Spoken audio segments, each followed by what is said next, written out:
sugdan ang pagdaig sa pagbuhay nga Dios. Mayong Pasko, pag-usap. Pasko, nilabay na gid ang Pasko.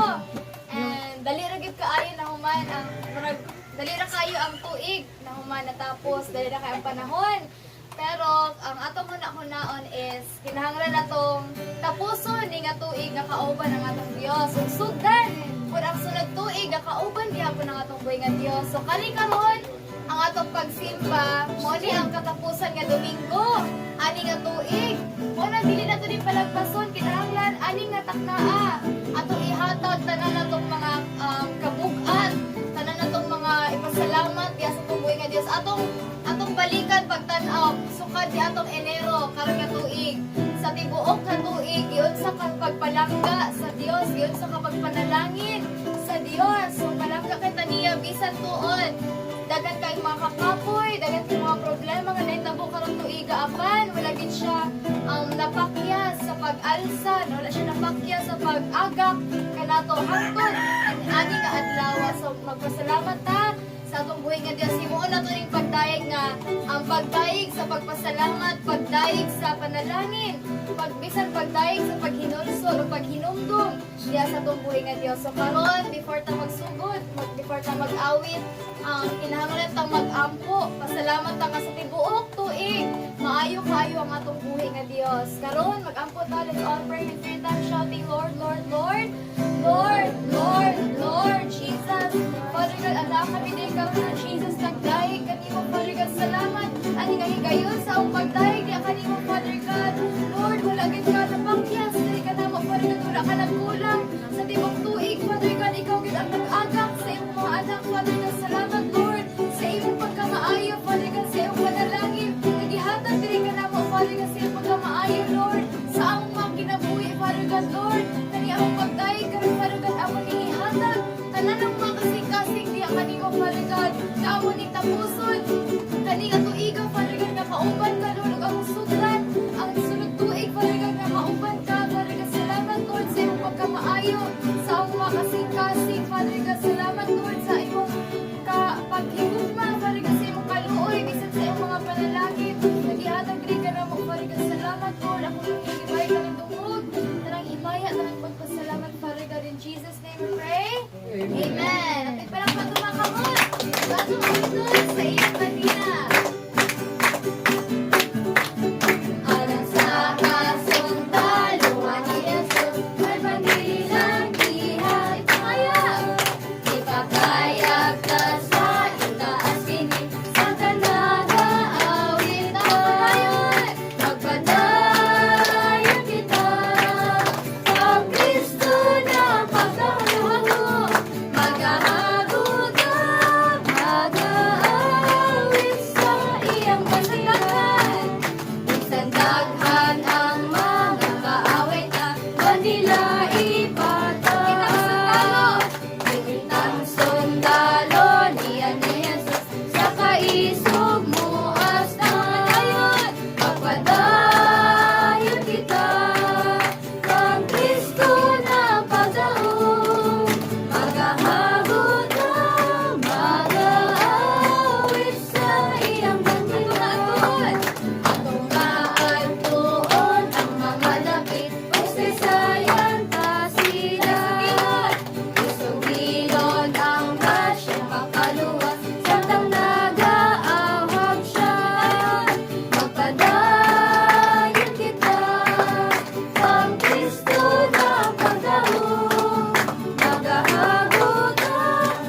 Father God, abrihi ang mata kasing-kasing, abrihi ang mata una-una, O God, sa pagpaminaw sa imong pulong, Father God. Lord, itanong ang imong binhi, diri sa akong mga kasing-kasing, Father God, karantak na ano, Jesus Christ. Sabahin kami, Father God, nga makapamati sa iyong tingog, karantak na, Father God. Lord Jesus Christ, kani mo lamang tayong dungog tayong himaya, Father God. Kailaing ngalan na mabayaw, karong adlaw, Father God, piliin mo nga lamang, Lord. Tanang dungog, tanang himaya, tanang pagpasalamat, Father God, kani mo lamang, Lord. In Jesus' name I pray. Amen. Ay, Christmas! Christmas! Sige, sa doon na Jud sa ang bagong tuig. Ready na mo? Ready na? Amen. Sige, dapat ready na Jud. Ug mas ready po ta. Siyempre, dapat andam ta sa ikaduhang pabalik sa itong buhay nga Dios, di ba? So, ang ikaduhang, karong 2026, napatay tulo ka adlaw. Pero wala ta kabalo kung kano sa mabalik atong buhay nga Dios. Pwede karon unya or wala ka balo mo nang mangandam gyud ta. Amen. Sige, so before ta magsugod, tampo ta sa makadjot. So, amen. Sige, so ato ang Biblia nato mga Biblia diya sa Hebreo 11:1 hangtod 2. So Hebrews 11:1 hangtod 2. Kung basahon lahat, Hebreo 11:1 hangtod 2. Ang kahulugan sa pagtuo mao nga may kasiguruhan kita sa mga butang nga atong gilauman nga dili makita. Pinaagi sa pagtuo ang mga tawo sa karaang panahon gikahimutan sa Dios. Amen. So karong kahaponon atong pagaisgutan ang maayong balita mahitungod sa buhi or pagkinabuhi uban ang pagtuo. So pagkinabuhi uban ang pagtuo. Ningon dinhi nga kanunay kitang nakadungog sa nakita kinahanglan magkinabuhi sa pagtuo. Apan kita maningkamot sa pagkinabuhi sa pagtuo. Atong usahay atong makita atong kaugalingon nga wala gyud tay kasiguraduhan sa atong pagkinabuhi. So sa duol na matapos ang 2025 nga tuig or tuig 2025, kinahanglan kita nga atong sulbaron or kinahanglan mabalik ang atong buhi nga mga pagtuo. So ingon ang ikaduha, ang pinakauna ingon dinhi ang pagtuo kinahanglan gayud ubanan og paglaom. So nag-ingon dinhi sa Filipos 2:13 diha sa Filipos kapitulo 2 versikulo 13. Sige ato. 2:13. Atong basahon. 13. Nag-ingon diha, kay ang Dios nagbuhat kanunay diha kaninyo aron paghatag kaninyong tinguha sa pagtuman sa iyang kabubuton. Amen. So ningon usab dinhi nga ang Dios nga nagkinabuhi kanato, so ang Dios buhi sa matag usa kanato. Ug bisan asa ato makita nga ang Dios kita gayud makita nato nga ganahan siya nga mahimo ka og ikaw, ako og ikaw nga mahimong mga panalangin. Sama ingon dinhi nga kini sa storya ni Hana, kini siya nag-ampo siya nga makabaton gayud siya og anak nga lalaki. Atong basahon dinhi sa tingog pa dinhi nga si Hana desperado kay nga siya nagpangandoy gayud siya og anak nga lalaki og siya gayud wala na siya masulti lain kundi sa pag-ampo lamang. Atong basahon sa unang Samuel. Atong basahon di sa unang Samuel kapitulo 1. Sige, kapitulo 1 ra na bersikulo. Chapter 1 verse 10 to 11. Jis hantod 11. 1 Jis hantod 11 atong basahon. Nabihang guula ni Hana og nag-ampo siya sa Ginoo og naghilak pag-ayo. Nanaad siya og miingon, "O Ginoo nga labing gamhanan, kung tagdon mo ang kasubo sa imong sulugoon ug hinumduman mo ako ug hatagan mo akong anak nga lalaki, ihalad ko siya kanimo aron mag-alagad siya kanimo sa tibok niyang kinabuhi ug dili ko gayud siya patupihan." So mao ni ang pag-ampo ni Hana sa Ginoo nga siya gusto na gid siya nga makaangkon, makabaton og lalaki nga anak mo nang siya nag-ampo pag-ayo ug nagtuo gayud siya sa Ginoo nga ihatag niya og ihatag ni sa Ginoo iya gid kining ihalad diha kaniya. Padayon tatong basahon diha sa 13 bersikulo 13. versikulo 13. Maura gyapon 13 padayon. Nagampo si Hana sa hilom. Ang mga ngabi lamang niya ang nagkibot-kibot og wala mabati ang iyang tingog. Busa nagtuo si Eli nga hubog si Hana. Og ambak ta diya sa 17. Og sa 17 ingon din niya, unya mitubag si Eli.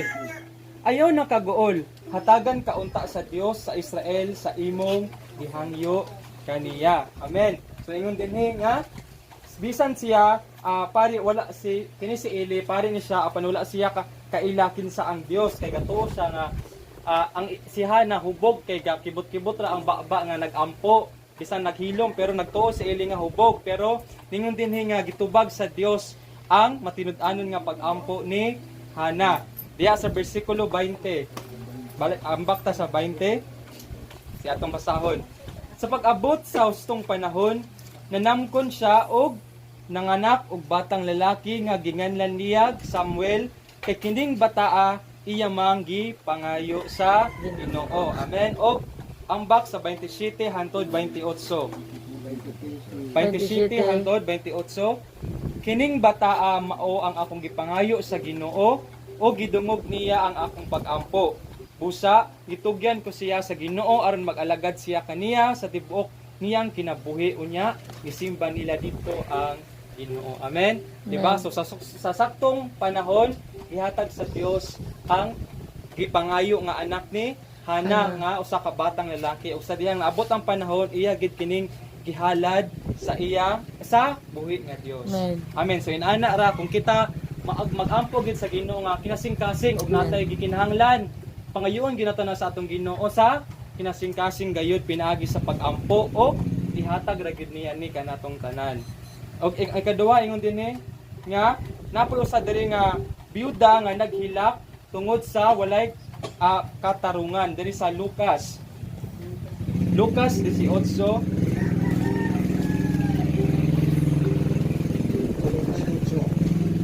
6 hangtod 8. Lucas kapitulo 18 bersikulo 6 hangtod 8 nag-ingon dinhi nga ang sampingay may tungod sa byuda o sa paghuhukom. Sige 8 6 hangtod 8 atong basahon. Og mipadayon ang Ginoo. Pamatian ninyo ang gisulti ni atong daotang huwes. Karon dili ba ang Dios maghukom dapig sa iyang kaugalingong katawhan nga nagpakitabang kaniya sa adlaw ug sa gabii? Maglangan ba siya sa pagtabang kanila? Sultihan ko kamo nga maghukom siya dapig kanila ug dalion niya ang pagbuhat niini. Apan makaplag ba kaha og pagtuo ang anak sa tawo dinhi sa kalibutan sa iya unyang pag-abot. So atong nakatunan dinhi nga nakatunan kita kung saon nato pag-ampo pinaagi aning duha ka storya o kabahin ni Hana. So ningon dinhi og kabahin sa usa ka byuda. So nag-ingon dinhi nga dili kita angay nga mag-give up unsa man kita angay muundang, di ba? Mag-ampo ta nya. Kung dili matubag ato mga pag-ampo ay mabalaw ta ay di ta pud tubagom sa Ginoo kay di ako mag-ampo, di ba? Inana. Pero kinahanglan kita magpaabot kay sa saktong panahon ihatag na sa atong Ginoo, di ba? Bisan sa bulan man masimana or matuig ihatag ra gyud sa Ginoo padayon tanga nagampo sa kinasing-kasing. Diba kisa may ganahan nga mga giampo din ni karon, diba? Nga kinahanglan nila. So di ba? Padayon tang iampo antot-atot ning or ihatag kini sa Ginoo. Ang ikaduha, ang pagtuo sama gayud sa ato ang gilauman. So dapat natay klaro nga paglaom sa atong mga damgo. Ningon dinhi kinahanglan ang atong mga damgo specific gini or naitumong. Kinahanglan natong pamalandungan ang atong mga panan-awon og mga damgo sa umalabot nga 2026. Og ato ning isulat sa atong mga notebook o natay mga notebook.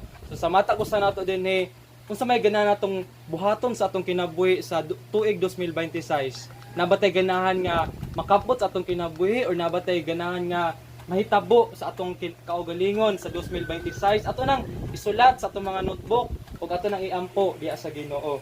Ingon dinhi nga sa Philippians or Filipos 3:14 or sa Filipos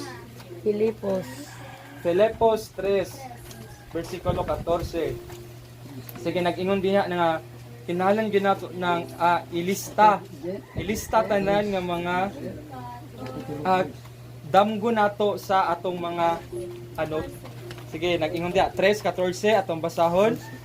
Busa nagdagan ako diritso gayud sa dag-anan aron maangkon ko ang ganti sa pagkatinawag sa Dios pinaagi ni Kristo Jesus ngadto sa kinabuhing walay katapusan. Amen. Ingon dinhi nga kinahanglan kita nga adunay kaisog nga ang Dios kayud motuman sa ato ang mga damgo. Iya gyud ang tumanon. O kinahanglan natong lantawon ang atong mga damgo pinaagi sa pulong sa Ginoo. So dapat kung natin mga kinahanglan or natin mga damgo kinahanglan mga panan-awon nga gustong mahitabo sa sunod tuig, ato nang itukmo or iuyon sa pulong sa Ginoo. Dili ra kay puro atong kaugalingon lamang. Ganahan ko nga dato na sa sunod tuig, ganahan ko nga daghang kwarta sa sunod tuig, ana. Di ba? Kung inana imong mga pangandoy sa imo lamang kaugalingon, dili gyud na tumanon sa Ginoo. Pero kung kanang imong damgo aduna gunay tumong sa Ginoo or para gyud sa kaayuhan sa tanan o sa imuha, iya gyud nang tumanon. Nga dinhi nga sama din nga si Abraham, iyang naglantaw gyud siya sa iyang mga damgo. Si atong basahon dinhi sa Genesis, pinakaunang libro. Sa Genesis 13 14-15. Genesis 13, 14, 15. 13, 14, hangtod 15. Atong basahon. Sa mibiya na si Lot, ang Ginoo mingon kang Abram, gikan sa imong nahimutangan, lantawa pag-ayo ang tanang dapit. Ihatag ko kanimo og sa imong mga kaliwat ang tanang yuta nga imong nakita og maimo na kini sa dayon. Diba? Amen. So ingon mo ni ang panan-awon or damgo ni Abraham. Og dinhi ang bakta sa 15 kapitulo 15 di ara 5 hangtod 6. Sige. Ngan dinhi og gidala siya sa Ginoo ngadto sa gawas ug ingnan. Tan-awa ang langit ug ipha ang mga bituon kun makaihap ka ba. Makabaton kag mga kaliwat nga sama kadaghan ni ana. Mituo si Abraham sa Ginoo ug tungod kiini giisig siyang matarong sa Ginoo. Amen. So sama ni ana nga ang Dios nagsaad kang Abraham nga iyang mga kaliwat sa makadaghan sa bituon sa langit. So kisa may makaihap sa mga bituon sa langit, di ba? Wala. Sa makaihap kitagaag kinaskuan. Di ba? Wala. Sama pod sa kadagan sa balas. Mayap ba ng balas? Di ba? Dili. So inana, kung ang Ginoo magsaad kanimo iya ginang tumanon kung tuuhan na gid nimo kini. Nandin nga ang ikatulo, ang pagtuo lamang dili mao ang tubag. So kinahanglan kini substance nagpasabot kini og suporta. Ug ang suporta buot pasabot nga ang dapit adunay sama nga usa ka misitira. So sama niini nag-andam ang Ginoo og tubag or pundasyon sa atong pagtuo. Dapat natay big-on nga pundasyon pinaagi sa pag-ampo o pinaagi sa pulong sa Ginoo. Og sama niini nga kinahanglan natong bukahon or ablihan ang atong mga baba sa pag-ayo kay ang Dios magpuno gayud niini.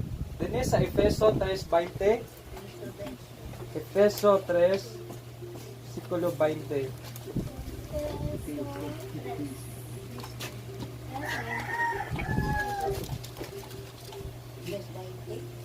3, Efeso 3:20 atong basahon tanan. Ready, go. Daygon ta ang Dios kansang gahom ani kanato ug maoy makahatag og labaw pa kaysa atong pangayoon o huna-hunaon. Amen. So ang Ginoo gayud andam siya or labaw unsay atong gipangayo karon labaw pa na ang iyang ihatag kanato. Kung kita gayud ato ra gyud willing natay willingness nga atong ablihan ang atong mga mata or mga atong kaugalingon diha sa iyaha. Ingon dinhi nga kung ikaw karon mo desisyon sa pagtuo og mangayo ka diha sa Ginoo sa pagtuo dinhi sa Marcos 11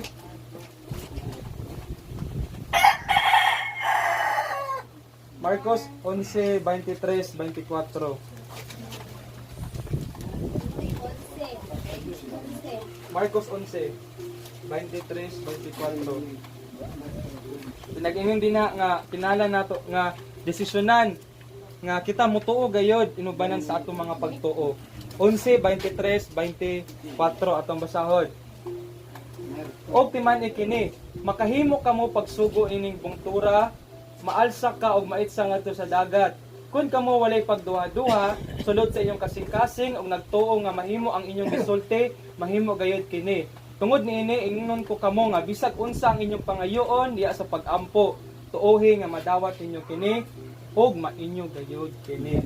Amen. So, nana, kinahanglan natong tuuhan kung nata iampo sa Ginoo. So sama sa liso sa mustasa nga bisag gamay kaayo, bisag natay gamay kaayo nga pagtuo, makapabalhin kita og bungtod sa dagat. Tinuod ba na dili? Diba? Imposible kaayo ba dalawang taon pero pabalhin nato ang atong mga problema sa kasulbaran, mga inana nga butang. Ningon dinhi sa ikaupat, ang pagtuo mao ang kasiguraduhan sa mga butang nga dili makita. So ang mga damgo ug pagtuo wala magtuman sa ganahan ni Abraham diya sa ang pagtuo ug ang mga damgo wala pagid kini natuman diya sa nga wala matuman diya sa Roma 4. Roma 4 17 hangtod 22.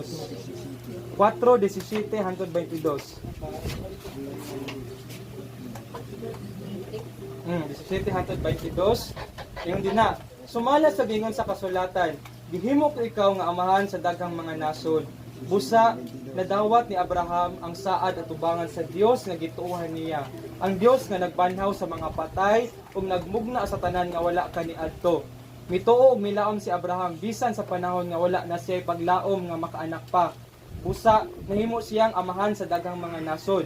Sumala sa gingon sa kasulatan, ingon gadaghan sa mga bituon ng imong kaliwat. Hapit na siya mausa ka gatos ka tuig apan bisag nagkango na siya og si Sara dili na makaanak. Wala siya kawat pagtuo og makaanak pa sila. Wala siya kawat paglaom nga matuman gayud ang gisaad sa Dios kaniya kay ang iyang pagtuo naghatag man kaniya gahom og gidayeg niya ang Dios. Kaya siguro niya nga ang Dios makahimo gayud sa pagtuman sa iyang gisaad. Busa si Abraham gihimong matarong sa Dios tungod sa iyang pagtuo. Amen. So sama ni ana nga imposible na kaayo di ba nga sa usagatos ka tuig kisa makaliwat ana og bisan si Sara nga pila na yang edad nga makaanak pa dai siya kulang na kaayo di ba? So kamula mo tuo ba ka nga makaanak pa ka? Di ba? Kamo? Di ba? Usahay dili sa physical yan. Dili, di ba? So, pero, yun, yun nga, sa kinabuhi ni sa, nituog yun siya sa Ginoo. Wala siya duha-duha nga, bisad, gulang na sila, gulang na siya, pero, makaanak gihapon, nituog siya duha-duha mo na nga, tawag nga, amahan sa tanang pagtuo si Abraham, o bisan ang iyang asawa, nga, bisan sa ilang edad nakaanak paghihapon sila. So inaana ang mga milagro sa kuan mo nang mabuhat jud wala dili mabuhat pinaagi sa pagtuo. So ingon din nga ang Dios nagsulti sa mga butang nga wala gayud makita sa mga wala nga nabuhat. Og ang atong pagsugid sa atong pagtuo mao kini ang atong ebidensya. Og karon kung kita musugid sa atong mga pagdamgo og pagtuo kini matuman gayud. Sa atong last verse sa Roma 10, 9 hangtod 10. Roma kapitulo 10 9 hangtod 10. Roma 10. Okay, kapitulo 10, 9 hangtod 10. Atong basahon. Maluwas ka kung ipahayag mo nga si Jesus mao ang Ginoo. Og sa kinasing-kasing mutuo ka nga gibanaw siya sa Dios. Gihimo kitang matarong sa Dios kay nagtuo man kita sa kinasing-kasing gayud. Og naluwas kita kay gipahayag man nato ini. Amen. So mo ni ang iginaingon dinhi nga kinahanglan naman tong isugid sa Ginoo nga isugid nato nga si Kristo ang Dios si Hesus Kristo ang buhi nga Dios og isugid nato sa iya nga lamang ang atong mga damgo. Ayaw na isulti sa imong mga silingan, mga kaigsuonan or wala bisan kinsang tawo ay sulti. Sa imong damgo isulti na tanan sa Ginoo. Manang siya mo'y bahala na nga magapanalangin or magiya kanimo sa samot tarong umalabot nga New Year or bagong tuig. Kinahanglan gyud nga aduna tay sa may kinahanglan kung ganan usbon, batay ganan bisan unsa nga makabot or inana ato ginang itugyan tanan-tanan sa Ginoo. Amen. Tingon dinhi sa panapos nga storya nga kinahanglan kita nga moagi aning upat ka lakang aron atong maablihan or atong karon kita nga ang atong aktibo nga pagtuo gayod kini mo aktibo ang atong mga buhi nga pagtuo. Kaya ang atong pagtuo mao ang nagbuhi or nag-aktibo kini pinaagi sa atong mga paglaom, sa atong mga damgo, sa atong mga pag-ampo og sa ato ang pagsugid sa atong mga ngabil. Ingon dinhi nga sa diyang ang atong pagtuo nagtukod sa bato. Kinsa man ang bato?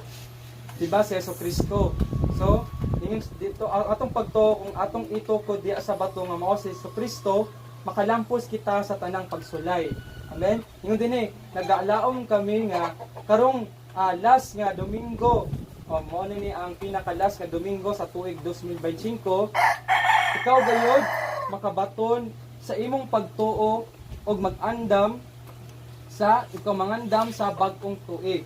Sama dinhi nga ang maalamon nga tawo mao ang makahimo sa pag-amping or makahimo sa pag-overcome sa tanang mga sitwasyon or mga pagsulay. Kung kita mga binuhat sa Ginoo, mga imahe sa Ginoo diha sa iyang kasi atong iampingan ang kasing-kasing nato nga inubanan sa Dios ang mga anindot nga milagro gayud matuman.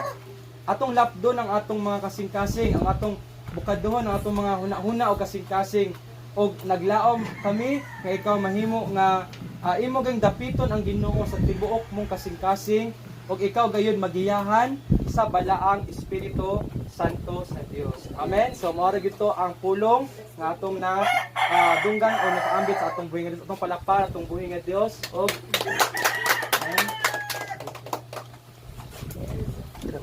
Dilipit.